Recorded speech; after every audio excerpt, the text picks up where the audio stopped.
Hello and welcome to the Widow's Oil. This video is a continuation of my previous video, which is called The Problem is in Your Kitchen, Christian. So if you haven't watched that video, I would suggest you watch it. I will put a link to that video in the description box so that you can watch that video first. Now, in that video, I pointed out Luke 21, verse 8, Jesus' words there, where he said that we should be careful not to be deceived, and that many would come in his name saying, I am Christ. It's actually I am. In other words, they would speak of a false Messiah, and the time draws near. Which I said means basically it is the end time, so that they would come and preach a false Messiah, and they would preach a gospel that is focusing on end times, and by that create great fear. So I want to speak about that a bit more today. Now, firstly, I want to say, when I say that the people will come saying, it's the end times, and that's a false gospel, I do not mean with that nothing is happening in the world today. I don't mean to say all prophecies are fulfilled and therefore nothing really is happening. Everything was fulfilled by Jesus, and there's nothing that is happening anymore. That is called preterism. Now, I don't like these titles because we label each other, and then what happens is we don't know the truth, because everybody has their ideas, and then you don't learn from those that actually have an insight into a certain aspect of the doctrine. At this point, there is so much confusion. Nobody really has the full picture, and that is consistent with Revelation 5, which says only the Lamb was worthy to open the scroll. So it's only by the Holy Spirit that we can understand Revelation. It's only Jesus that can do it for us at this point. But I want to say, from the so-called preterists, I have learned so much, because they showed me how in 70 AD, with the destruction of this Jerusalem, and by the coming of Jesus Christ and the birth of Christianity, all prophecies were in fact fulfilled. So I thank them, the so-called preterists, for opening my eyes to that. But the thing is, by giving yourself this name, full preterist or whatever, that label is used against us by Satan. Because if you now point to that, if you point to the prophecies being fulfilled, people just say, oh, you're a preterist. And because preterists do not deal with what's going on in the world today, and therefore look quite foolish in that respect, it just shuts down everything. And people don't want to go there. That's why I say labels is of Satan. Calling a person an anti-Semite, a preterist, it's all the same. We need to stop doing that, because we are like children being blown about by every wind of doctrine, and we are not in a mature state where we are of one mind, all speaking one thing. So we should humble ourselves and realize we are these children on this boat, and we need to wake up Jesus and get a calmness so that we can speak the same things. Now, I want to point out here in Luke 21:5, I'm looking on the eSword because I want to look at some of the words there in the Strongs. But before that, let's just read there in Luke 21, verse 5 to verse 9. And it says, and as some spoke of the temple, how it was adorned with goodly stones and gifts, Jesus, he said, As for these things which you behold, the days will come in which there shall not be left one stone upon another that shall not be thrown down. And they asked him, saying, Master, when shall these things be, and what sign will there be when these things shall come to pass? And he said, Take heed that you be not deceived, for many shall come in my name, saying, I am Christ, and the time draws near. Go ye not therefore after them. But when you shall hear of wars and commotions, be not terrified, for these things must first come to pass, but the end is not by and by. So if you just look at that, you can absolutely see the first century application, how Jesus was telling them that the temple and everything would be cast down, everything will be destroyed, and that those things indeed were fulfilled. But we can see in our time this also has an application. So now I'm not here to actually try and figure out prophecy, because we need to go back to basics, because our problem is we do not even understand the milk doctrines. We do not even hold fast to the first doctrines, which are things like faith and repenting from dead works, meaning works of the law, because people are actually returning en masse back to the law. So we first need to go back to basics and sort out our milk doctrines. Then only can we understand prophecy. We are not in a place to understand prophecy. And the crux of the matter is understanding who is the Messiah and who is Israel. So what I'm saying in that video is, when I say they will say that it's the end times, I'm not saying that there is nothing happening at the moment. I'm saying that how the false doctrine will manifest, Jesus is saying, will have two aspects. I wrote it here. The deception consists of two aspects. The one is saying, I am. The word Christ is just added there. So let's just say it's regarding the Messiah. So they're preaching another Jesus. Jesus is saying they're going to come and preach another Jesus. And the second aspect of the deception will be saying it is the end times. So they're preaching another gospel. They're not preaching the gospel of repentance and faith in Christ, the true gospel. They are preaching another gospel, and this gospel is focused on the end times.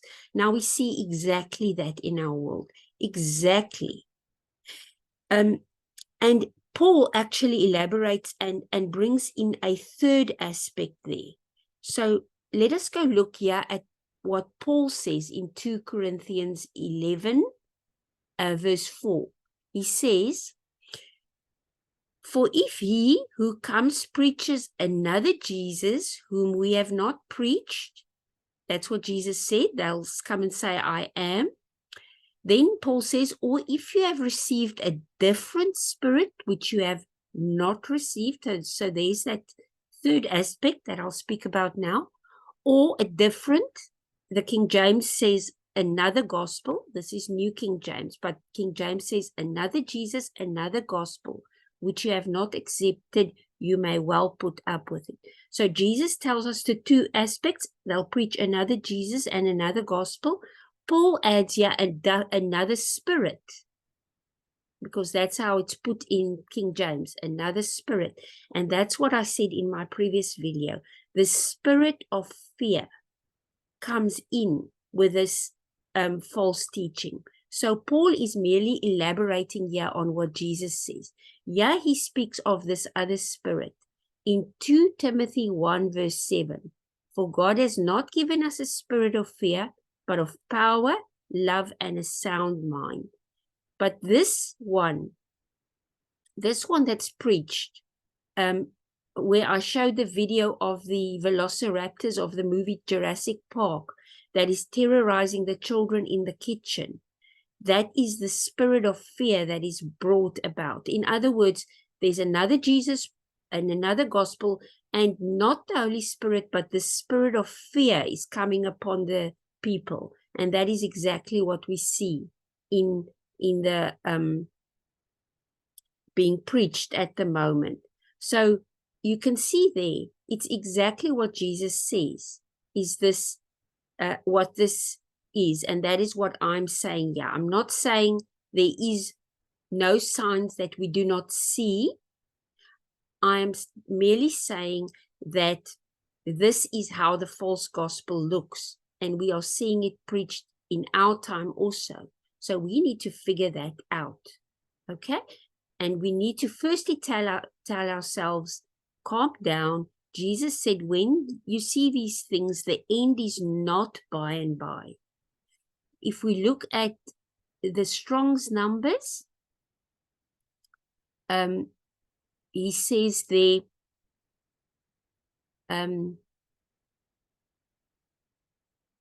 about that, take heed that you be not deceived, for many, that word many, polos, basically, if you look at that, it just means such a large number that it's basically saying mostly or largely. So we can say the larger amount, the most people, the majority, if I can put it that way, will come and preach this false Messiah.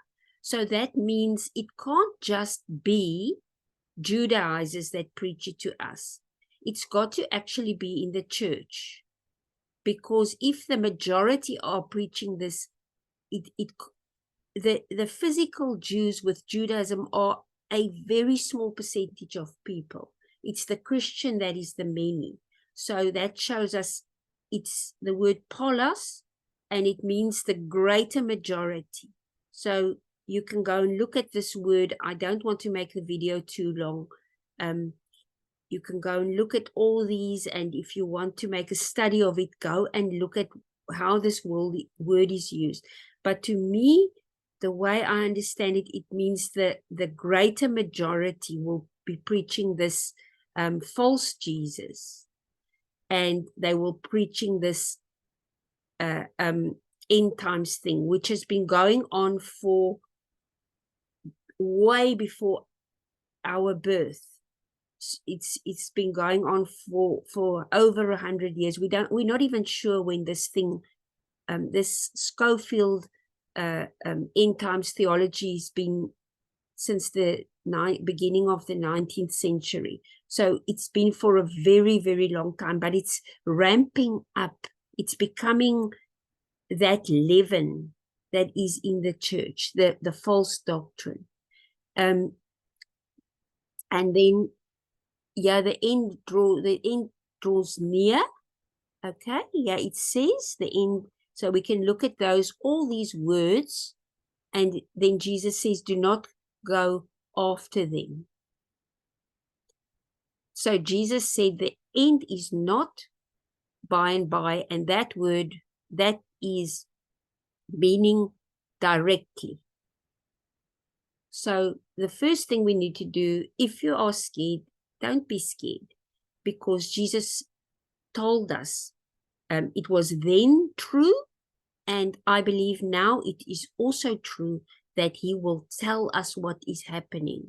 The scripture says the Lord God does nothing but he first tells his servants, the prophets. Now, under the new covenant and the Holy Spirit, he is going to tell every child of his, because we are fellow disciples, and we are children of God, and he is going to tell us what is going on. He said nothing. We mustn't be scared, because everything will be revealed that is in the dark. So we are hearing all these things. We mustn't be scared that everything is immediately going to explode into this war that they are telling us to be so scared of.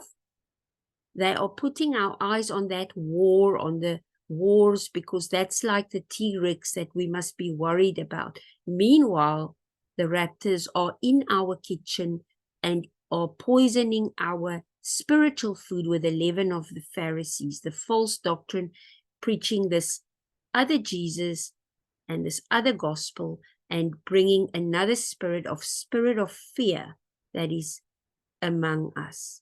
So we need to get that leaven out of the kitchen.